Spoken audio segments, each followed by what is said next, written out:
Hi, welcome to the tips series 2. Today I'm going to give 10 informative practical points on pediatric emergency. Suspect head trauma or toxicologic ingestion in any children with altered mental status even when there is no history of either. Check a rapid bedside glucose level for any young child with altered mental status if the cause is not immediately obvious. Oral rehydration therapy, when properly administered, is as effective as intravenous rehydration in the majority of children with mild to moderate dehydration due to gastroenteritis. Oral rehydration therapy takes less staff time and it shortens length of stay in the emergency department. Urinary tract infection is the most common cause of hematuria and or dysuria in children. The child presents with hematuria, obtain a urine analysis with microscopic examination and measure the child's blood pressure.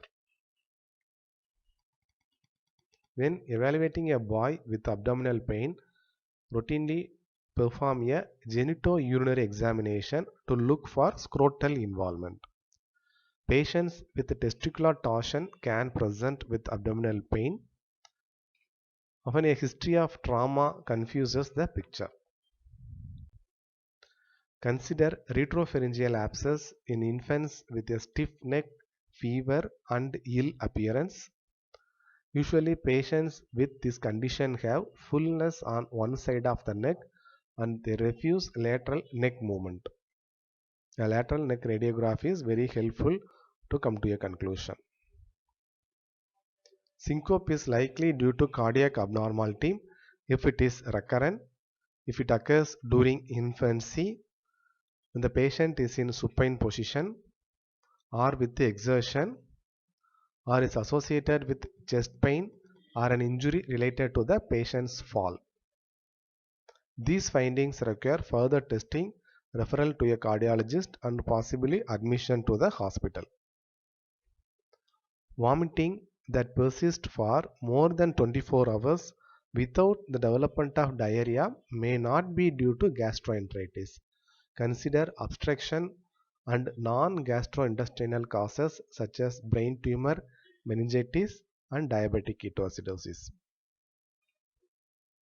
Failure to administer epinephrine or delayed administration during anaphylaxis is common and is associated with severe and fatal reactions.